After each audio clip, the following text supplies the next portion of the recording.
복잡했던 한 주였습니다. 스위스 제네바에서는 WTO 회의에서 일본 수출 규제에 관한 논쟁이 벌어졌습니다. 예상대로 일본은 뻔뻔했고 국제사회는 냉랭했습니다. 미국은 어느 누구의 손도 들어주지 않았고요. 오히려 우리에게 무역 압력을 넣는 그런 일을 했어요. 북한은 그 사이에 또 미사일을 쐈습니다. 한두 번 있었던 일이 아닌데 이번 경우는 좀 달랐습니다. 왜냐하면 이번에 발사한 미사일이 이 신형 미사일이었는데요. 이스칸데르급 미사일이라고 합니다. 그런데 이 미사일이 뭐냐면 보통 이제 미사일 날아가면 이렇게 한 200km 이상을 이렇게 올라가서 떨어지는데 이 미사일은 50km 정도 밖에 올라가지 않는, 한마디로 레이더에 걸리지 않는 저공 비행하는 발사체입니다. 그래서요, 사거리도 600km가 넘으니까 남한 전체를 한마디로 소리 소문 없이 타격할 수 있는 좀 기분 나쁜 무기인 것입니다. 이 사이에 이 중국과 러시아 군용기가 한국 영공을 침범했지요. 이 때문에 독도 상공에는 군사적 긴장이 조성되었습니다. 한술 더 뜨는 게, 이러고 나서 러시아한테 왜 그랬냐고 물어봤더니 안 그랬다고 오리발을 내밉니다. 그런데 화내는 곳은 우리가 아니라 누구였냐? 일본이었습니다. 왜냐하면 독도는 우리 땅인데 왜 우리 영공에 넘어왔냐고 오히려 러시아한테 화를 내는 이런 웃긴 상황이 연출이 됐습니다. 지금 형국은 우리나라를 좌우 전으로 놔두고 우겨쌈을 당한 그런 모습이라고 하겠습니다. 한국은행에서는 지난주에 발표를 했는데 아무래도 경제 성장률을 하향 조정해야 되겠다고 합니다. 2%대 이하가 될 수도 있는 상황인데요. 미중 무역 분쟁, 그다음에 세계 교역량 약화, 일본 수출 규제, 내수 경제 침체로 증권가에서는 이미 2% 이하의 경제 성장률을 예상하고 있습니다. 다시 말해서 불황이죠. 경기가 좋지 않은 거예요. 이런 상황 속에서 국회는 어떻습니까? 소망이 없는 것 아닙니까? 요즘 이 국회에 세 가지 별명이 생겼는데 뭐냐? 첫 번째가 식물국회, 두 번째가 방탄국회, 세 번째가 바로 빈손국회예요. 아무것도 하지도 않고 또한 자기들 감싸기에만 바쁩니다. 어렵게 7월에 임시국회를 개회했는데 아무 일도 안 했어요. 아무 일도. 이 나라 살림이 이 꼴인데 이 민생을 돌아보거나 추경안이 지금 계속 계류 중이고요. 당리당량의 눈이 가려져서 힘에 겨운 국민들 잘 안 보이나 봅니다. 말 그대로 위기죠. 지금 우리는 위기 가운데 있습니다. 그것도 총체적인 위기입니다. 왜 제가 총체적인 위기라고 말하냐면은 이 외교적 경제적 이유 때문만은 아닙니다. 예전에 우리는 이것보다 더 큰 위기를 몇 번 겪어냈고 이겨냈습니다. 하지만 지금의 모습은 조금 달라요. 왜냐하면 그때는 한마음이었는데요. 지금은 그렇지가 않아요. 무엇보다 민심이 분열되고 나뉘어져 있습니다. 미움과 반목이 나라 전체에 퍼져 있는 듯 합니다. 어디 가나 싸움터 같은 느낌이 들어요. 여러분에게 사진 한 장 보여드리겠는데요. 광화문 집회에서 태극기와 함께 일장기가 나타났습니다. 물론 몇 달 전부터 일장기가 나타나긴 했지만 지금은 더 심각합니다. 어떤 이유인지 모르겠지만 이분들은 아베보다 문 대통령을 더 미워합니다. 심지어 빨갱이 나라보다 일본 식민지가 낫다고까지 말했다고 합니다. 그런데 사실 다른 사진이 있었는데 제가 차마 올리지를 못했어요. 거기 한 분이 현수막에 이렇게 적어놨더라고요. 빨갱이는 죽여도 돼. 빨갱이는 죽여도 돼. 그 빨갱이라고 말하는 분들 중에는 자기 자식도 있을 거거든요. 그런데 얼마나 빨갱이가 싫었으면, 얼마나 대통령이 미웠으면 이렇게까지 할까 싶습니다. 정치적 견해가 달라서, 세대가 달라서 그렇다고 이해할 수도 있겠습니다. 맞죠? 그거는 사람마다 다 다르게 생각할 수 있어요. 그런데 중요한 건요, 지금은 아니에요. 왜냐? 위기는 함께 마음을 모아야 극복할 수 있는 거거든요. 그렇게 했고 그렇게 이겨냈습니다. 그래서 지금은요, 이 위기 앞에서 목소리는 줄이고 마음은 합해야 될 때인데, 안타까운 게 뭐냐? 지금 이렇게 이 집회 속에서 참여하면서 일장기 들고 태극기 들고 하시는, 성조기 들고 하시는 분들 중에 많은 분들이 교인이라는 거예요. 태극기, 성조기, 일장기와 더불어 십자가 들고 따라다니시는데요. 제가 이거 목격했거든요. 나라를 걱정하고 사랑하는 충정에서 우러나온 행동이시지만요, 지금은 아닌 것 같아요. 지금은 한국 교인이 있어야 할 곳은 광화문이 아니라 예배당이거든요. 함께 모여서 나라를 위해서 기도할 때인데 우리나라가 위기 극복할 수 있던 가장 큰 힘이 뭡니까? 정치인들이 잘해서 그랬나요? 아니에요. 누군가는 무릎을 하나님 앞에 꿇었기 때문에, 기독교인들이 우리가 신앙으로 하나님 앞에 뭉쳤기 때문에 그 위기 극복을 했습니다. 기도에서 이겨냈습니다. 신앙은 정치를 초월하고 신앙이 위기를 극복하는 힘이기 때문입니다. 제가 요즘에 이 위기에 대해서 피부로 와닿는 아주 구체적인 이유가 있는데요. 그게 뭔지 아세요? 바로 우리 성도님들 얼굴이에요. 얼굴 표정. 여러분 아시는지 모르겠지만 요즘에 여러분들 얼굴이 썩 좋지만은 않습니다. 죄송해요. 최근에 경제적으로 어려움에 처한 가족들이 있어요. 가슴이 참 답답하고 아파요. 그리고 영적 침체에 빠져서 힘들어하시는 분들도 있습니다. 죄송합니다. 담임 목사로서 능력이 없고 부족해서 그런 것 같아요. 뿐만 아니라 우울감과 불안감에 시달리는 분도 있어요. 매일 그분들을 위해서 기도합니다. 힘내세요. 힘내세요. 믿음의 길이 항상 형통이길, 평탄한 길이면 좋겠는데 여러분 그렇지 않다는 거 잘 아시잖아요. 예수 믿는다고 시험이 피해가는 것 아니고 위기가 달아나는 것 아닙니다. 오히려 옆에 사람들보다, 세상 사람들보다 더 힘들고 더 어려울 수 있습니다. 하지만 그럼에도 불구하고 신앙인은 다른 무언가가 있어요. 세상과 다른 그 무언가가 무엇입니까?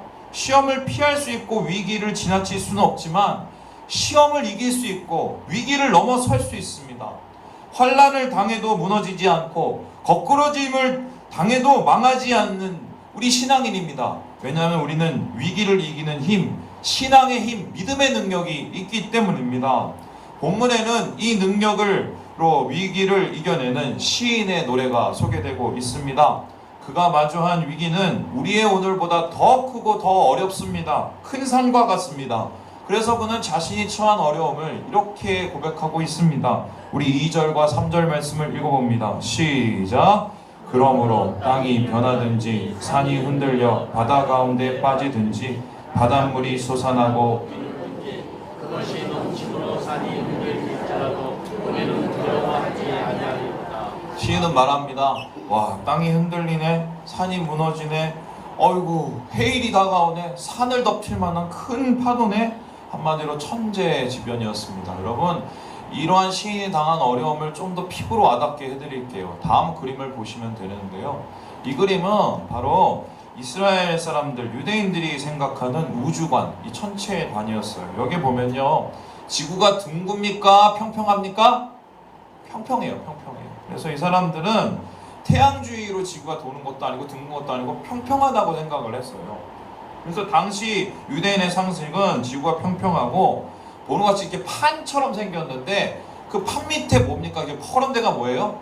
바다예요. 그래서 바다 위에 이렇게 지구라는 땅이 평평하게 이렇게 둥둥 떠 있다고 생각을 했습니다. 근데 더 재밌는 게 뭐냐면요, 이 끝에 산 같은 큰 게 보이죠? 보이죠? 그 위에 산 위에 둥그런 이렇게 벽돌 같은 게 보이죠? 위로? 저게 뭐냐면 하늘 궁창입니다. 그래서 이 사람들은 어쩌면 하늘에 별이 어떻게 달려있냐, 이 산 같은 기둥에 이렇게 궁창이 이렇게 조성되어서 거기에다가 별도 달려있고 달도 달려있고 그 다음에 태양도 달려있다고 믿어요. 지금은 웃지만 진짜 다 믿었어요. 이렇게 다 믿었어요. 그런데 이런 상황 속에서 여러분 생각을 해보세요. 큰 산들은 하늘을 떠받치는 기둥입니다. 근데 이 큰 산들이 흔들리고 무너져요. 그러면 뭐가 무너져요? 하늘이 무너져요. 하늘이 무너질 뿐만 아니라 주변에 있는 지금 오션이라고 표현된 이 바다가 뛰놀아서 해일이 막 덮쳐요. 그러면 어떻게 돼요? 땅이 꺼져버려요. 그럼 땅이 꺼져버리면 어떻게 되느냐? 저 밑에 수올이라는 검은 데가 보이는데 저게 어디냐면 지옥이에요. 지옥으로 아예 가라앉거나 아니면은 그 밑은 심해, 이 바다로 이 대지가 아예 이 침략해버리는 이런 구조라고 생각을 했습니다.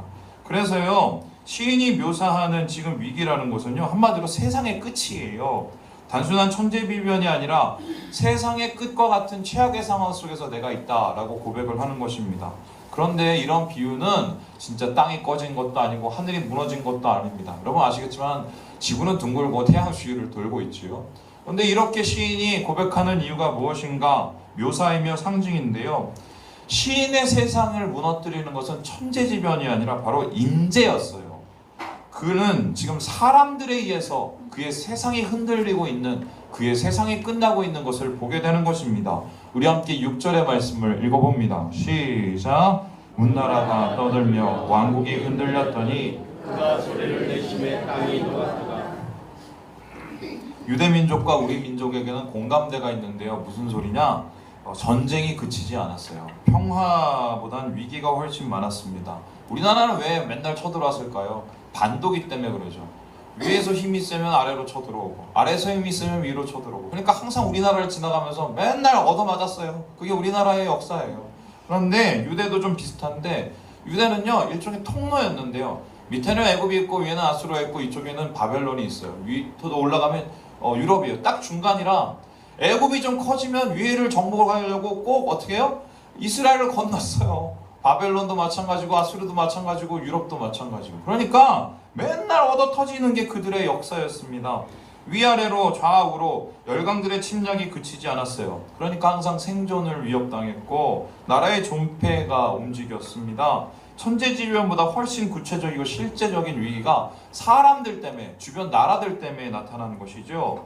이와 같은 위기 속에서 시인이 노래를 하는데, 모두가 두려움에 떨고 있을 때 그는 말합니다. 야, 다 흔들려도 나 안 흔들려. 나 절대 안 흔들려.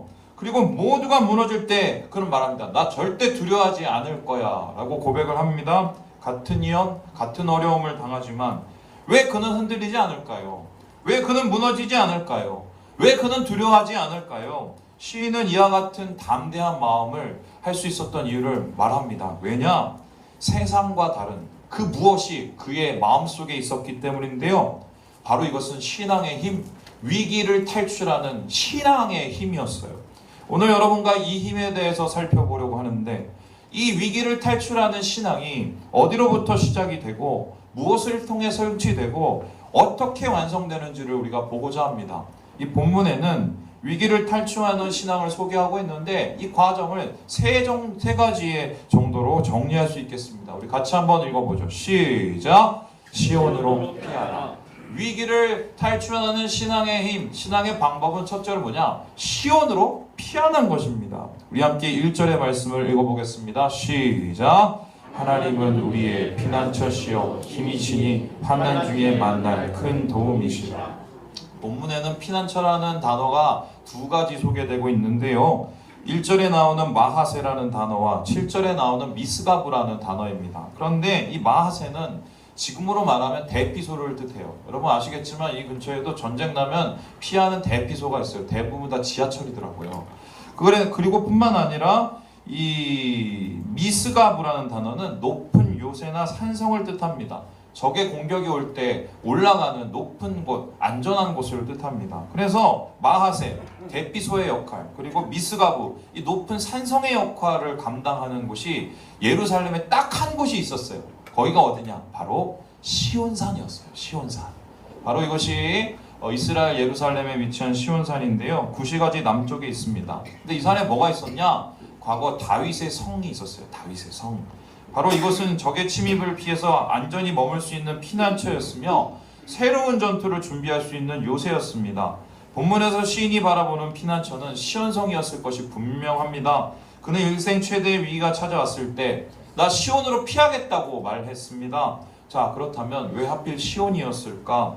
이스라엘은 시온보다 더 안전하고 높은 산이 많았는데 굳이 시인이 위기 가운데 시온에 가겠다고, 시온에 피하겠다고 말하는 이유가 무엇입니까? 그 이유는 한 가지밖에 없는데요. 바로 거기에, 바로 그 시온에 하나님이 계시기 때문입니다. 시온은 하나님의 임재가 있는 거룩한 산이었습니다. 그래서 시인이 피할 곳은 정확히 말하면 시온산이 아니라 누구예요? 하나님이세요. 위기가 오면은 하나님께 피하는 것이 맞습니다.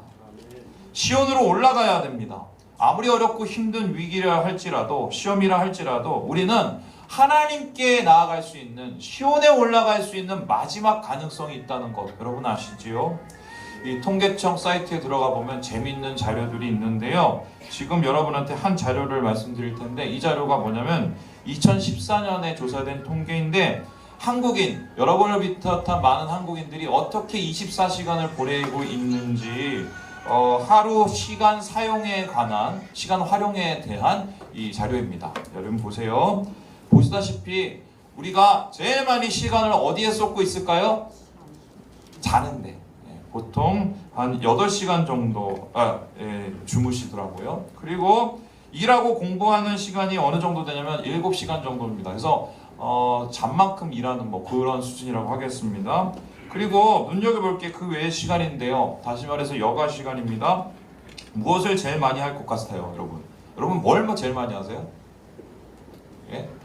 1번 TV, 2번 핸드폰, 3번 컴퓨터. 맞아요. 그래서 TV나 핸드폰 같은 미디어 이용 시간이 2시간이 넘었습니다. 이 하루의 10%는 TV나 스마트폰 앞에 있는 것입니다. 연세에 들어서면은 더 심각한데요. TV 시청 시간이 4시간에 육박을 해요. 그러니까 한마디로 하루에 몇 프로예요? 거의 20%를 TV 앞에 TV를 모시고 경배하며 이렇게 살아가는 거예요. 여기서 종교, 문화, 운동의 시간을 쓴다는 것이 좀 눈에 띄는데 총 다 해서 44분밖에 안 됩니다. 다시 말할게요. 이 44분 중에는 종교, 여기 배우시는 것뿐만 아니라 문화, 뭐 극장 가는 거, 그다음에 운동 다 포함해서 몇 분이라고요? 44분이에요. 그러면 여기에서 한번 생각을 해보세요. 신앙을 위해서, 종교를 위해서 투자하는 시간은 과연 얼마나 될까요, 하루에? 고작 해봤자 10분이 채 안 돼요. 통계상. 그러니까 어떤 의미냐면 정작 우리가 신앙이라고 말하지만 하루에 하나님 앞에 서고 신앙에 투자하는 시간이 10분이 안 된다면 이건 신앙이라고 얘기하기가 되게 부끄러울 것 같아요. 저부터 시작해서요. 제가 꼰대라서 그럴지 모르겠지만 요즘에 세상을 보면 이상한 게 제가 있어요. 뭐냐? 돈 없다. 목사님 돈 없어요. 이러면서 꼭 해외여행 갑니다.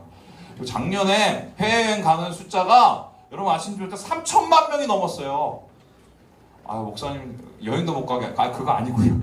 여행 얼마든지 가세요. 그렇다는 거예요. 돈 없다면서 그렇게 한다는 거예요. 또 중요한 게 뭐냐면은 목사님 힘들어요. 어려워요. 숨도 못 쉬겠어요. 이러면서 정작 기도하시는 분은 없습니다. 그런 걸 어떻게 하느냐? 교회에 와서 기도하시거나 기도에 참석하시는 분들이 예전 같지가 않습니다. 물론 저는 믿어요. 여러분들 집에서 열심히 기도하시죠? 아멘. 왜 그러세요? 예. 그런데 정말 묻고 싶어요. 정말 돈 없는 거 맞나요? 힘든 건 맞나요?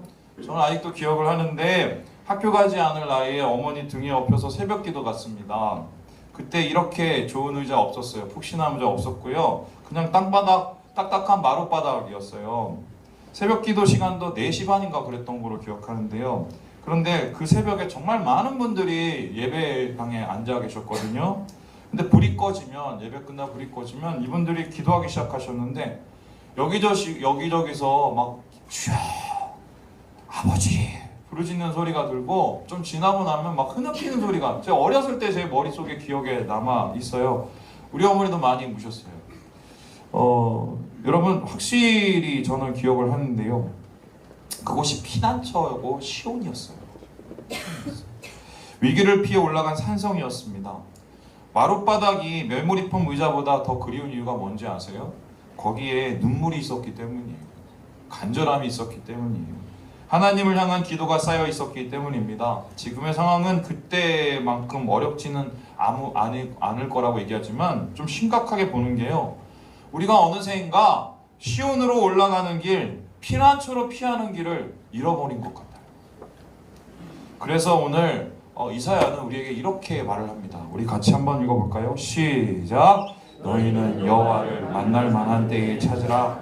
가까이 계실 때 그를 부르라. 위기를 이기는 신앙의 힘은 어디서 옵니까? 시온에서 옵니다. 하나님이 거기에 계시기 때문입니다. 그곳에서 하나님을 찾고 불러야 어려움을 이길 수가 있어요. 시험이 오면 시온에 가는 게 맞아요. 집에 있는 게 아니라 시온에 와야 돼요. 시온에 가서 하나님 앞에 부르짖고 거기에 있는 하나님을 만나야 됩니다. 위기에 빠져 있지 말고 시온으로 피하세요. 일상에 파묻혀 있지 말고 시온에 올라오세요. 신앙의 힘은 바로 하나님이 계시는 시온에서 시작이 된다는 것입니다. 본문에서 말하는 위기를 탈출하는 두 번째 신앙의 모습은 무엇입니까? 우리 같이 한번 읽어볼까요? 시작! 새벽을 기다리라. 새벽을 기다리는 신앙이에요. 이것이 바로 이들의 힘이었습니다. 우리 함께 5절의 말씀을 읽어보겠습니다. 시작! 하나님이 그 성중에 계시네. 성이 흔들리지 아니할 것이라. 새벽에 하나님이 도우시리로다. 여러분에게 묻겠습니다. 지금 시인이 있는 이 시간이 한밤입니까? 새벽입니까? 한밤이에요. 그러니까 기다리지요. 그렇죠? 그래서 그는 빛 하나 보이지 않는 한밤중에 있는데요. 여기에서 이 한밤에 느끼는 그의 환란을 가리키는 히브리어 단어가요. 뭐냐면 차라인데요. 이 차라는 단어가 뭐냐면 꼼짝도 못하게 몸을 묶어놓는 상태를 뜻합니다. 그래서 한마디는 지금 꼼짝할 수 없는 어둠 가운데 시인이 있는 거예요. 지금 우리나라 교인이 예전과 달라진 것이 또 한 가지 있는데 그게 뭐냐? 너무 쉽게 낭망한다는 거예요. 너무 쉽게 실망한다는 거예요. 너무 쉽게 하나님의 말씀을 신뢰하지 않는다는 것입니다. 여러분, 말씀 읽어도 힘이 안 되는 이유가 뭔지 아세요? 믿지 않기 때문이에요. 믿음 없이 말씀을 읽으니까 힘을 얻지 못하는 것입니다. 믿음은 보지 못하는 것을 보고 듣지 못하는 것을 듣는 것인데 이런 영적 감각이 우리에게 사라져버리니 교회가 점점 힘을 잃고 있는 것이라고 저는 생각합니다. 밤은 항상 어둡습니다. 어둡지 않으면 그게 밤인가요? 하지만 밤이 있다는 것은 언젠가 아침이 온다는 것입니다. 본문에서 시인이 소망을 노래하는 이유는 분명히 아침이 올 것을 믿기 때문입니다. 그리고 어둠 속에서 아침의 흔적을 찾을 수 있는 믿음의 눈, 그 영적인 감각이 있기 때문이에요. 그는 분명히 믿었습니다. 하나님께서 새벽을 이끌어 주신다는 것을. 그가 기다리는 새벽은 밤이 끝나는 날이고 아침이 시작되는 그 시간이 하나님이 준비하고 인도하고 있다는 것을 그는 믿었어요. 여러분, 아무도 없는 새벽길 걸어보신 적 있으세요? 사람 몇 타지 않는 새벽버스 타본 적 있으십니까? 여러분, 놀라운 게 그 새벽에 채 어둠이 거치지 않는 그 시간에 누군가가 일하고 있다는 것입니다. 제가 교회 오기 위해서 좀 일찍 이렇게 나서서 와보면요, 항상 일하시고 만나는 분들이 있는데요. 뭐냐? 첫 번째가 이 청소하시는 우리 청소부 선생님들이에요. 그래서 이분들이 그 어둠을 헤치고 계속해서 거리를 치우고 쓸고 계세요. 아, 정말 대단하다. 그리고 나서 와보면은 뭐냐? 제가 기찻길을 건널 때 거기 뭐냐면 도너츠 아저씨가 있어요. 제가 거기 자주 들려서 먹는데 요즘 당뇨 때문에 못 먹고 있어요. 괴로워요. 근데 그 도너츠 아저씨가 뭐라고 했냐? 기름을 데피고 있어요. 그러니까 기름을 데펴야 나중에 이게 딱 넣으면 딱 튀겨지고 사람 올 때 튀기나 봐요. 그러니까 계속 기름을 데피고 계세요. 그리고 오면은 무엇이 있냐? 거기에 이제 여기 앞에 채소 가게 새벽 5시, 4시에 이 아저씨가 다들 와갖고 이 박스를 다 나르고 있습니다. 그래서 이 분들이 정말 대단한 분이신 게 아침부터 새벽부터 와갖고 그 박스를 다 나누고 다 전시를 하고 순식간에 다 팔고 끝내버리는 거예요. 그러니까 저렇게 부지런하게 돈을 많이 버시는 것 같아요. 그 새벽에 일하고 준비하고 있는 것입니다. 뿐만 아니라 심지어 이른 새벽에 저 때 박스 주시는 우리 어르신들도 많이 만나게 되거든요. 우리 아침길이 쾌적한 이유가 무엇입니까? 우리가 아침길에 들려서 어묵 하나 먹을 수 있는 이유는 무엇인가요? 누군가는 열심히 일하고 있다는 것이지요. 여러분, 마찬가지입니다. 그는 지금 이 시인은 이 새벽에 누군가 일하고 있는 것을 봅니다. 그분이 누구예요? 하나님이세요. 하나님께서 어둠 속에서, 위험 속에서 그들을 위해서 일하고 계셨습니다. 새벽을 여시기 위해서, 소망의 날을 주시기 위해서 하나님이 일하고 계셨어요. 그래서 이 하나님을 다윗은 이렇게 고백을 합니다. 우리 시편 121편을 읽어보겠습니다. 시작! 이스라엘을 지키시는 이는 졸지도 아니하시고 주무시지도 아니하시리로다. 여러분, 하나님은 절대로 안 자요. 일하세요. 우리를 위해서 일하세요. 어둠을 그치고 아침을 오게 하시기 위해서 주님은 지금도 새벽을 열게 하시기 위해서 일하고 계심을 믿어야 합니다. 아멘. 신앙인은 주님이 여시는 새벽을 기다리는 사람입니다. 새 아침을 준비하는 하나님의 열심을 바라볼 수 있는 사람입니다. 여러분, 이렇게 질문하실 수 있겠습니다. 목사님, 그런데 왜 저는 어둠만 보일까요? 저를 위해서 일하시는 하나님은 왜 보이지 않을까요? 이 질문에 대해서 저는 확실하게 대답할 수 있는데요. 다른 것 보고 있기 때문이에요. 다른 것 보고 있기 때문에. 내 앞에 어둠 보고 있고 내 주위에 사람 보고 있으니까 하나님의 일하심, 하나님이 준비하시는 새벽은 전혀 보이지 않고 있는 것입니다. 이에 대해서 이태원 교수라는 분이 이렇게 얘기를 했는데요. 되게 좀 마음에 와닿았어요. 우리 같이 한번 읽어보죠. 시작! 우리가 정작 두려워해야 할 것은 우리에게 닥친 환난이 아니라 하나님이 우리와 함께 하느냐는 것입니다. 두렵지 않은 이유, 무너지지 않는 이유가 뭘까요?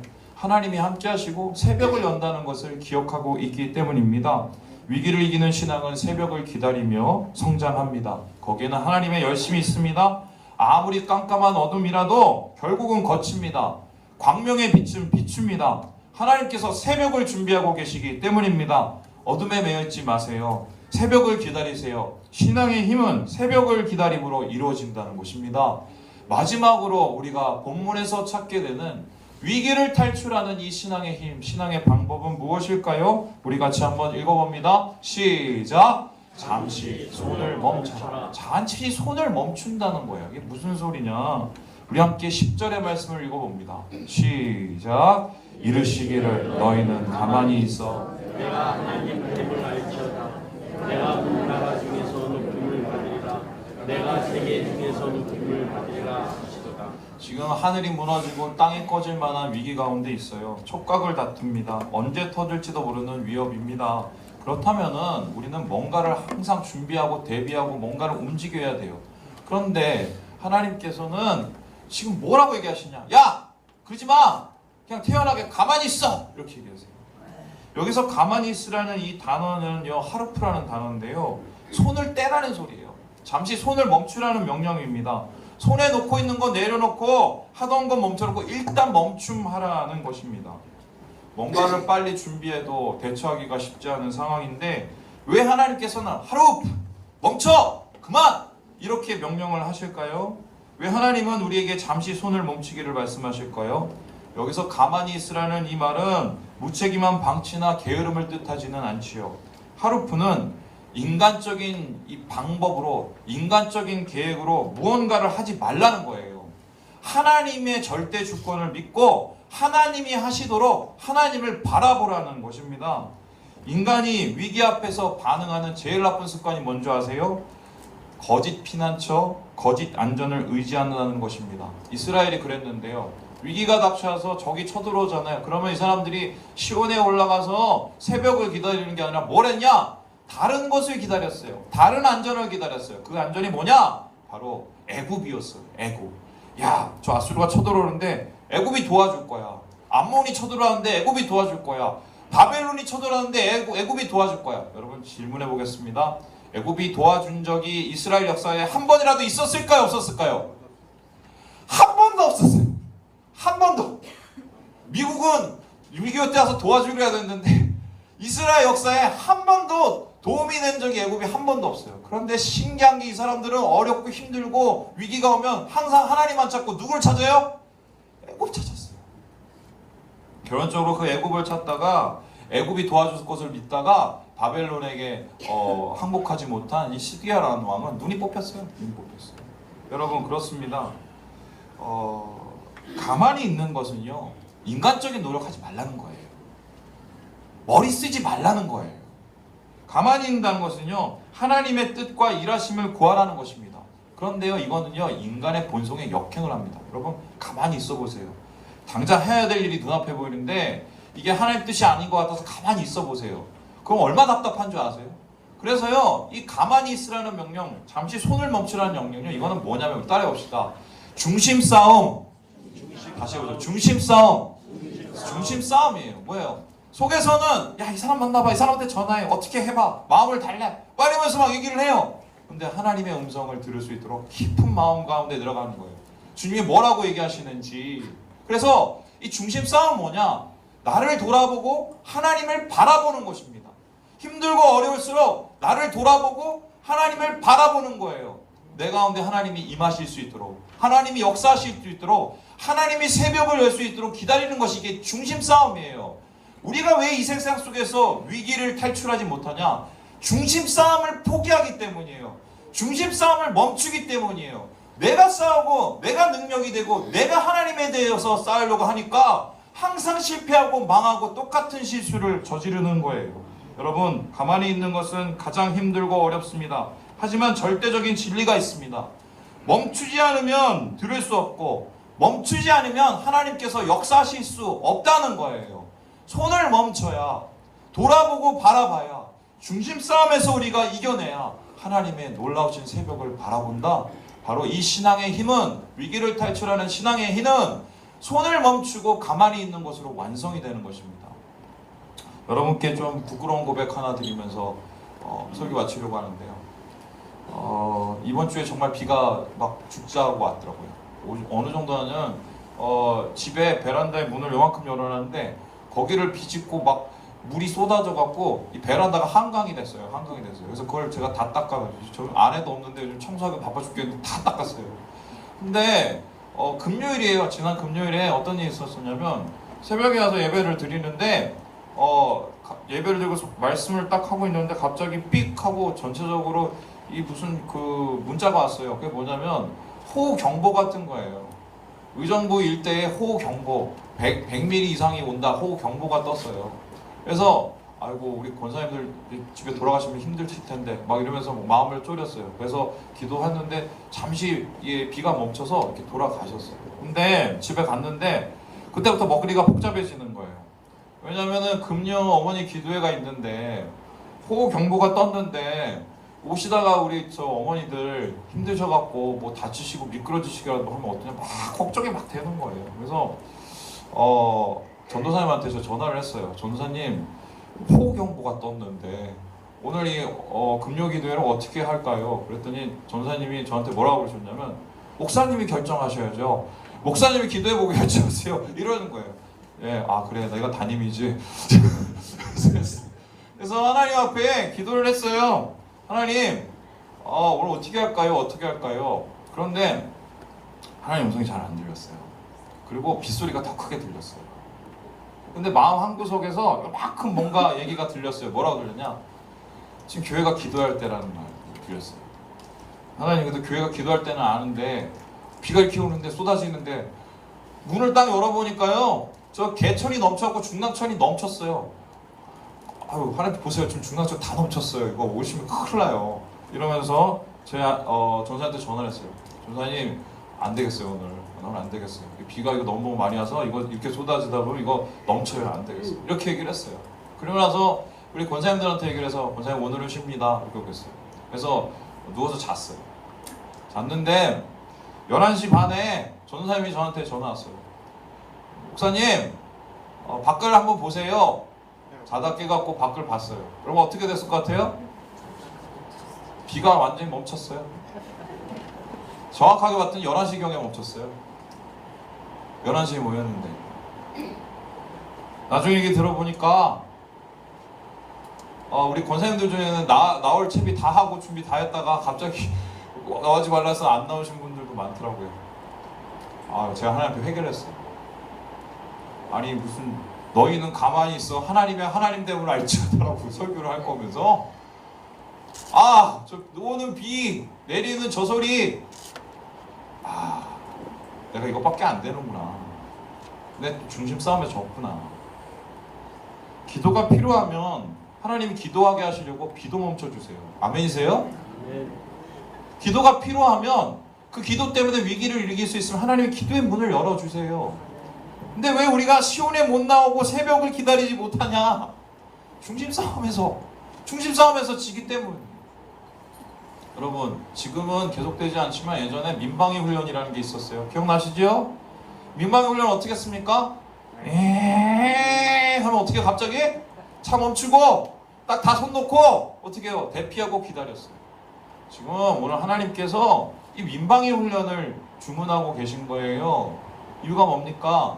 이 중심 싸움을 매일매일 준비하도록. 그래야 진짜 큰 위기를 이겨낼 수 있기 때문에. 이스라엘이 애굽에게 탈출해서 홍해 앞에 섰어요. 굳이 거기 안 와도 되는데 하나님이 홍해 앞에 이스라엘 백성을 세웠어요. 뒤에는 애굽 군대들이 막 철갑차를 끌고 쫓아와요. 어떻게 해요? 나 죽게 생겼어요. 모세가 너 다 우리 죽이려고 이 짓을 했구나! 욕하고 모세에 대해서 돌을 던지려고 했어요.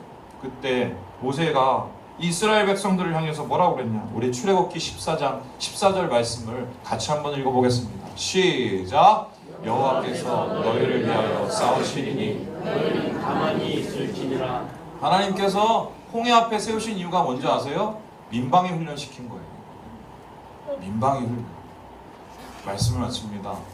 우리는 위기 속에 있습니다. 하지만 우리의 신앙은 위기 속에서 빛납니다. 시온으로 피하고 새벽을 기다리고 우리의 손을 멈추고 하나님을 바랄 때 하나님이 우리를 도우실 것입니다. 위기 가운데 구원하실 것입니다. 주의 은혜를 믿고 의지하며 승리하시는 우리 모든 형제 자매들 되시길 주님의 이름으로 축복합니다. 기도하겠습니다.